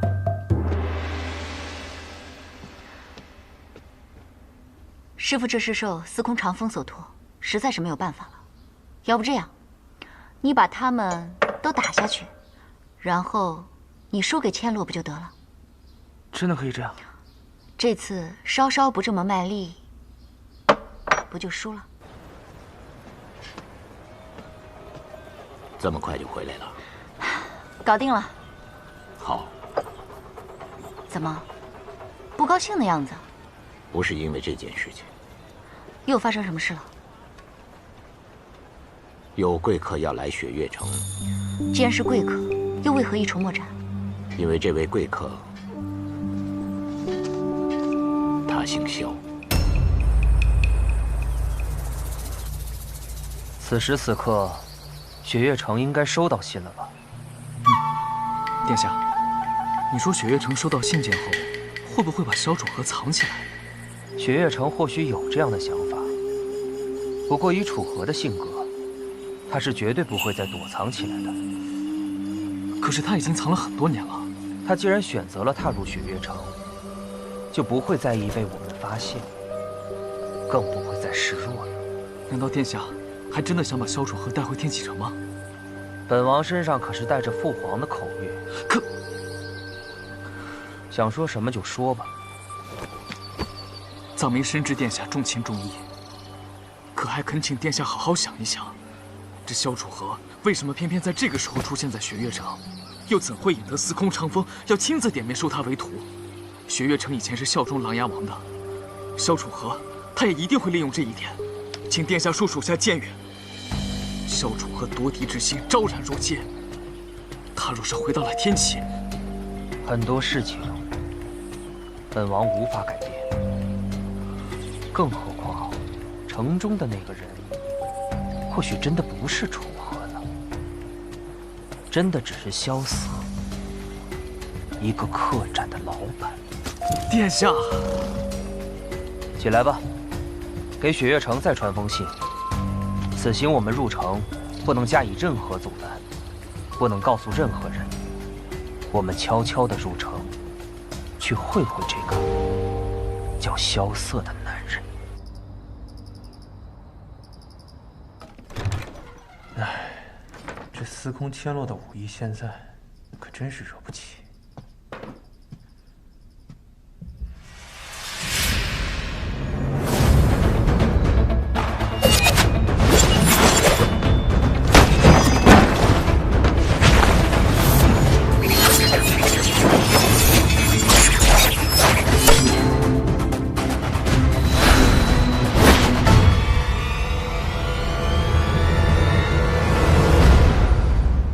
你明明可以再躲，怎么放弃了？我若是想脱身，这袖子怕是废了。光这袖子，200两银子呢。你就为了一条袖子，命都不要了？一看这龙须针就知道是大师兄大驾光临了，还打什么呀？再说了，我在这外面被追了1日了，难道回来屋内还得接着跑不成？这平日里只知道你的轻功卓越，今日一试探之后，才发现你的反应跟敏锐也是一绝，只是没有内力罢了。说这个干什么？哎，我和大师兄白日里做了一个决定。别说了，你们的决定我拒绝。你都还没听呢，怎么就拒绝了？因为我已经猜到了。啊？此行一路走来，我们经历了很多事情。大师兄，你莫不是想晓之以情，动之以理吧？我们只希望萧老板为我们雪月四杰的情谊做出一点牺牲。什么雪月四杰？哎呀，我取的名字，真难听。相信我，我们的计划万无一失，简直天衣无缝。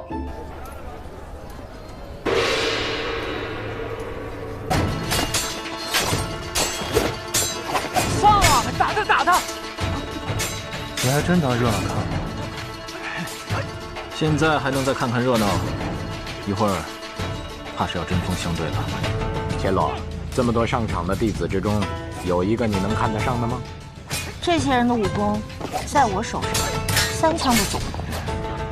挑选夫婿也不能专看武功啊，长相呢？长相，连雷无杰都比他们强100倍。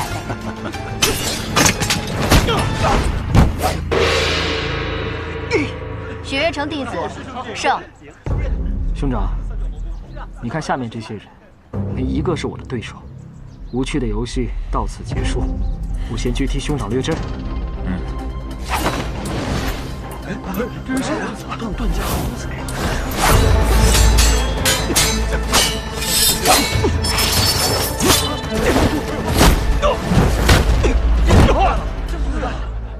段宣衡胜。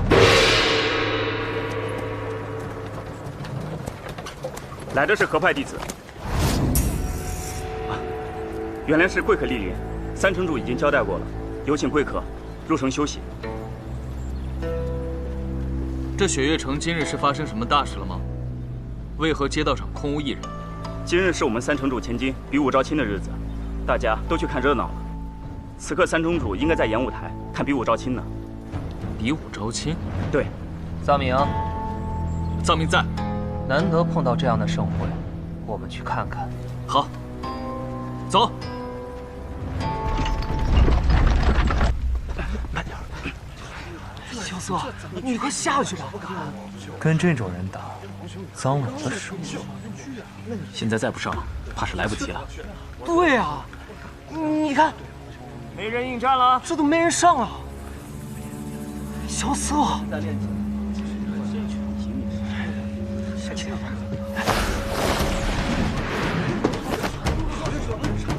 骆明轩，雪月城最美长老尹落霞座下弟子骆明轩，前来应战。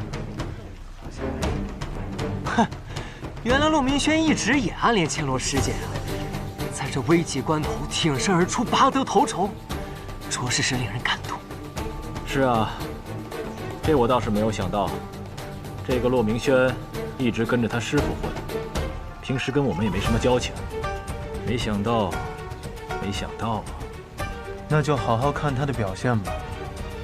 你好像很有信心的样子。要不要咱们下个注啊？我赌我赢，100两银子。好，那我赌你死，200两。哎，萧瑟，你觉得他们2人谁会赢啊？骆明轩吧。为什么？他这赤手空拳的很吃亏啊。这个骆明轩学的是落霞断焰掌，长江都断开，何况是一把破长剑。哦，说的也是啊。看来这一次是骆明轩要跟千洛师姐成亲了，真是遗憾。你遗憾什么呀？哎，那我当然是希望你和千洛师姐成亲了。你们俩这么般配，你看啊，千洛师姐性格直爽，你一肚子坏水，你们俩要是结合了，才是人间正道呢。滚！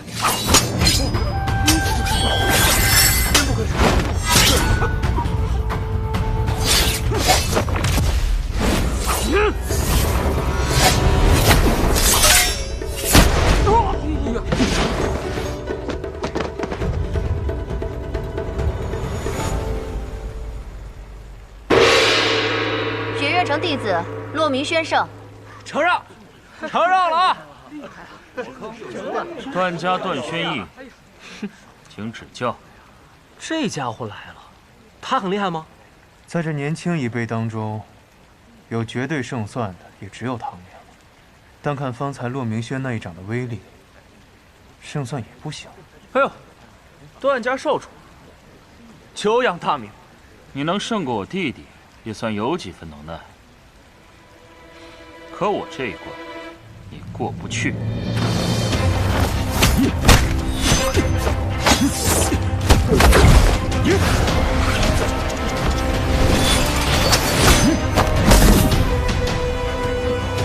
怎么回事？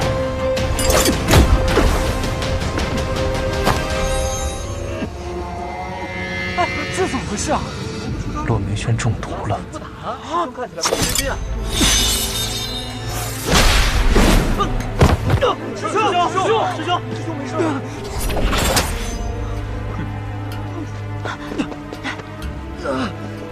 师傅，怎么样？师傅，对不起，是徒儿大意了。原来这场比武招亲，雪月城长老也可以下场吗？我替我徒儿认输，这场段家段轩逸胜。尹长老，我看一下，此毒为3寸蛇心，并不会伤及性命。尹长老放心，半个时辰之内，我必将此毒化解。那便多谢了。可还有人愿意上来挑战？卑鄙无耻之徒，还敢这么趾高气扬的说话！哥，连骆师兄都败了，我们之中还有谁能打得过这个段轩逸？就是啊，简直太无耻了，居然中毒！殿下，我们可能来晚了。哦，难道已经结束了吗？似乎是的，应该不会再有人上台挑战了。千罗，段轩逸不是雪月城的弟子，你不能下去挑战的。可阿爹，他用毒。没有规定不能用毒，更何况，用毒的不是段轩逸，而是上一轮跟骆明轩比武的段轩衡。哎，你怎么下去了？不是你们非让我下来的吗？不是，以你的性格，不应该让咱们3番5请，你才别别扭扭、不情不愿的下去吗？闭嘴！怎么可能？他怎么会上去啊？谁上去了？你是谁？雪落山庄萧瑟。你就是那个被枪签收为弟子的萧瑟？你说是就是吧。殿下，有一个问题，现在已经有答案了。是楚河上去了吧？是的。堂堂六皇子萧楚河，现在竟然在雪月城参加比武招亲。是的。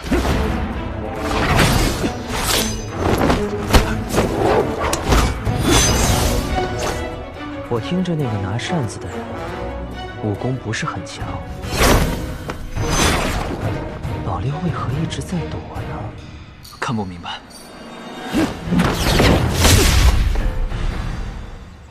24乔善，阁下轻功卓越，见识也广，只可惜光靠着躲是赢不了我的。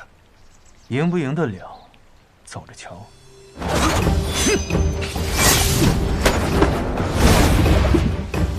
六皇子的踏云步比起当年更强了，但从他的身上我感受不到一丝魅力的波动啊！难道老六的武功真的全被废了？哼！我已看穿你的步伐，10招之内，你必败无疑。那你就试试。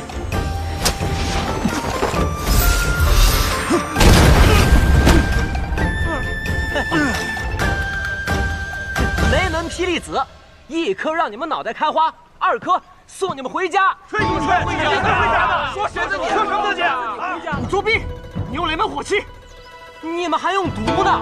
你闭嘴吧你！萧瑟，把那霹雳子都给我扔出去！好。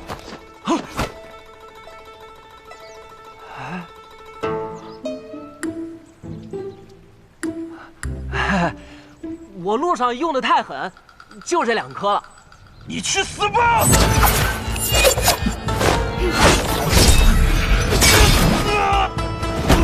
干得漂亮！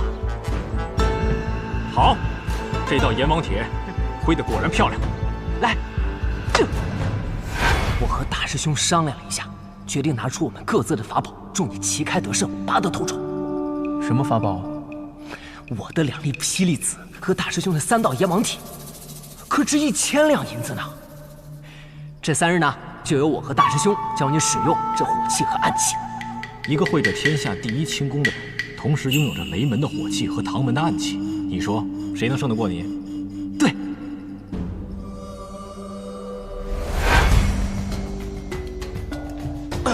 24乔善，正面只有23乔，极尽风雅；背面只有1乔，名曰断。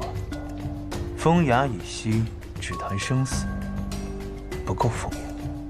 你究竟是谁？雪落山庄萧瑟，赢了你的人。雪月城萧瑟胜。他居然真的赢了。他不但赢了，而且赢得很漂亮。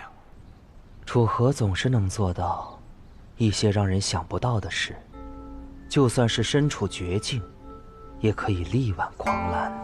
殿下，他不能赢。你是担心他和雪月城联姻吗？那他要是赢了，他若是以萧瑟的身份与雪月城联了姻，再等我们把陛下赦免他的口谕带到，那他的势力一下子就到了我们不可控制的范围啊！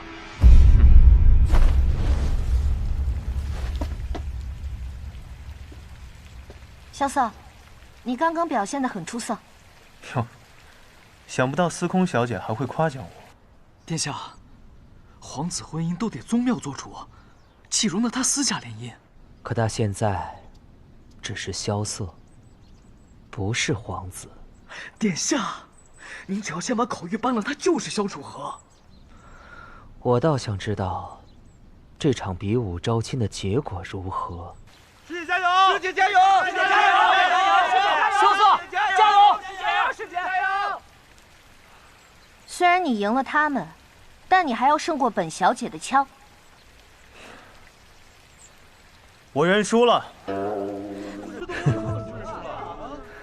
这孩子完成了任务，就连再演一下都不可以了吗？藏明，楚河这个人还真是习惯了给人惊喜，也习惯了给人惊吓。萧瑟，这怎么回事啊？输了呗。不是你这还没打，你怎么输了呀？你们给我的火气和暗器都用光了，我还能怎么打？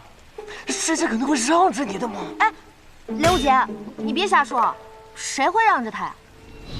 学院城打假赛。 说什么都这样，说什么打假赛呢？这怎么又打假赛了？这样，打假！你们这些手下败将，都给我闭嘴！真麻烦。比赛已经结束了，你们觉得怎么样就是怎么样，走了便是。拦住他们，让学院城给个交代。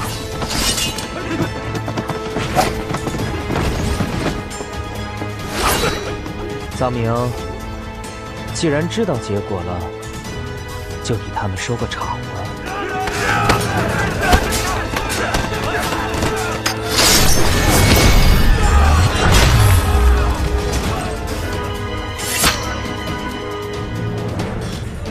北离国白王殿下虎驾至此，尔等跪拜相迎。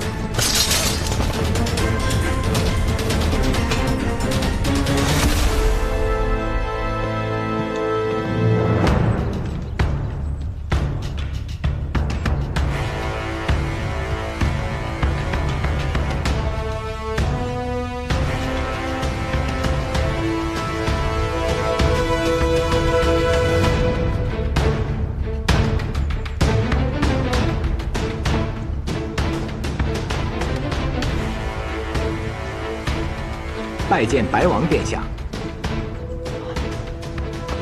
要死了！许久不见了，朱雀石。